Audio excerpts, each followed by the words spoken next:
नमस्कार। आज हम एक ऐसे केस के बारे में बात करने वाले हैं जो बहुत गंभीर है और काफी उलझा हुआ भी है।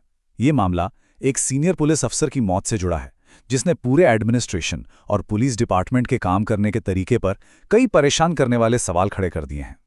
सालों से किया जा रहा व्यवस्थागत अपमान।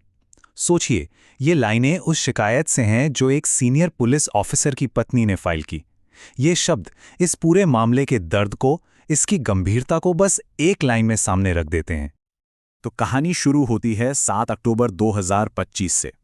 इस दिन हरियाणा के एक सीनियर आईपीएस अफसर वाई पूरण कुमार ने चंडीगढ़ में अपने घर पर अपनी जान ले ली। लेकिन ये सिर्फ एक दुखद घटना नहीं थी, इसके पीछे एक बहुत बड़ी कहानी छिपी थी।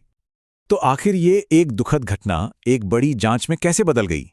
इसकी शुरुआत हुई एक ऐसी चीज से जो मौके पर मिली थी।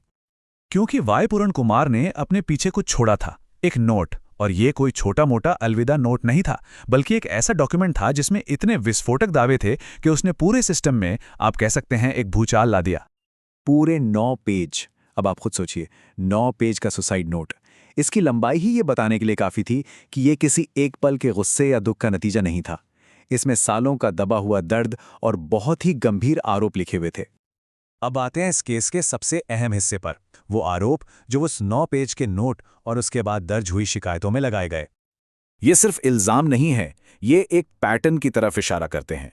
नोट में मेंटल हरासमेंट, काम पर बार बार बेइज्जती करना, रिश्वत के लिए दबाव डालना, मतलब एक ऐसी तस्वीर सामने आती है जहां एक अफसर को सिस्टमैटिक तरीके से टारगेट किया जा रहा था।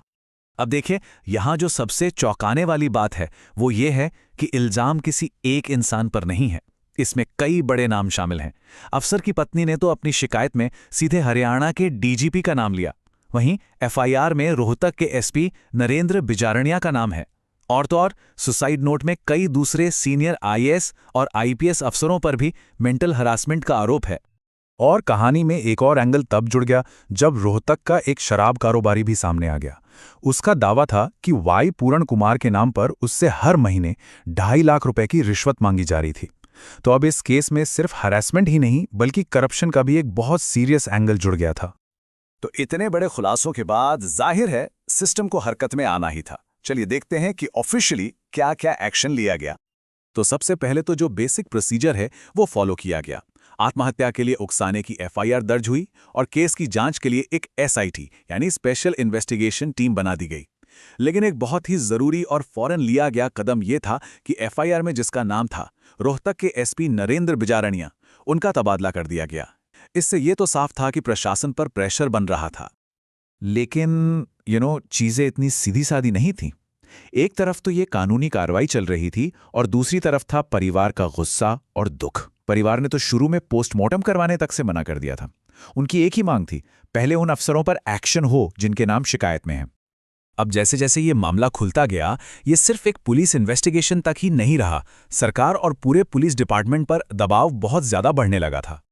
इसी बढ़ते दबाव के बीच स्टेट के सबसे बड़े पॉलिटिकल ऑफिस यानी मुख्यमंत्री की तरफ से एक बयान आया। हरियाणा के मुख्यमंत्री ने साफ कहा कि दोषी चाहे कोई भी हो, कितना भी पावरफुल क्यों ना हो, उसे बख्शा नहीं जाएगा। लेकिन सिर्फ बातों से काम नहीं चलने वाला था। एक सिटीजन कमेटी ने तो सरकार को 48 घंटे का अल्टीमेटम ही दे दिया। उनकी सीधी मांग थी हरियाणा के डीजीपी को पद से हटाया जाए। ये दिखाता है कि लोगों का भरोसा सिर्फ एक्शन से ही जीता जा सकता है, वादों से नहीं। अब ये मामला सिर्फ हरियाणा तक ही सीमित नहीं रहा। इसमें national commission for scheduled caste यानी एनसीएससी भी शामिल हो गया। उन्होंने सीधे चीफ सेक्रेटरी से 1 हफ्ते में एक्शन टेकन रिपोर्ट मांग ली। इसका मतलब ये था कि अब राज्य सरकार को नेशनल लेवल पर जवाब देना होगा। और साथ ही कई विरोध समितियां भी सड़कों पर उतर आई, जिससे ये मुद्दा एक नेशनल डिबेट बन गया। तो आखिर में ये पूरा मामला सिर्फ एक इंसान की दुखद मौत या कुछ अफसरों पर लगे आरोपों से कहीं ज्यादा बड़ा है। ये एक तरह से पूरे सिस्टम का ट्रायल है। जिस सेक्शन के तहत एफआईआर हुई है वो है आत्महत्या के लिए उकसाना। मतलब किसी को जानबूझकर ऐसे हालात में डाल देना कि उसके पास कोई और ऑप्शन ही ना बचे। और सच कहूं तो यही साबित करना सबसे बड़ी चुनौती है, खासकर तब जब जांच करने वाले ही सवालों के घेरे में हो। और यही बात हमें इस केस की सबसे बड़ी मुश्किल पर ले आती है।